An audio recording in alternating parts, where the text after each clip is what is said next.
لو الشخص اللي في حياتك بيختفي ويرجع بمزاجه بدون سبب أو بيكذب عليك وانتوا مش مع بعض بشكل رسمي، يبقى لازم تعرف ان العلاقات الغير رسمية مش من حقك تربي فيها الشخص اللي قصادك. طالما انت موافق تبقى في علاقة غير رسمية وقبلت ان انت تحط نفسك في المكانة دي، يبقى اقبل انك تكون فيها باكج كامل بكل عيوبها من غير ما تستنى تقدير. لكن لو فضلت تتضايق انه متلاعب او بيختفي او بيخونك وتقعد تستنى ان تصرفاته تتعدل، يبقى انت كده عايز كل حاجة، عايز تاخد مميزات العلاقة الرسمية وانت اصلا موافق تبقى في علاقة غير رسمية.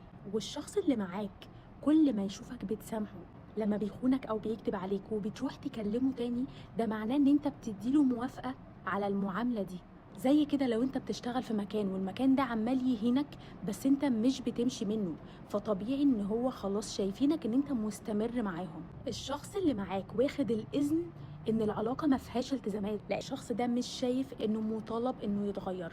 وانت لما توافق على ده يبقى معناها ان كل واحد في العلاقة حر، فانك تقعد تصرخ وتربي البني ادم ده وتبقى عايز تعدل سلوكه، ده بيبقى دوشة ليك انت واستنزاف لراحتك النفسية فقط. فيا إما تتبسط بالحياة دي وانت كمان تكذب عليه وتعمل اللي انت عايزه، يا إما تروح للشخص اللي جاهز للحاجة اللي انت عايزها.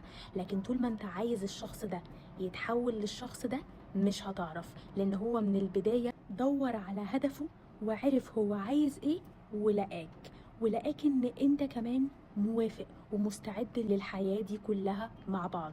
فما تجيش تغير هدفه لان هو اصلا وعارفك عشان عايز يتبسط بالحياة دي كاملة من غير التزامات. لازم تحط لنفسك قيمة على قد ما الشخص اللي قصادك انت عايزه يعاملك ازاي، لكن ما تحطش لنفسك قيمة قليلة وتستنى بني ادم يعليك. ولو انت موافق تبقى محطوط في الزاوية دي، يبقى ما تعترضش وكمل طالما ده هدفك. يبقى أول حاجة تعملها اقعد مع نفسك بعيدا عن الشخص ده وشوف انت هدفك ايه معاه.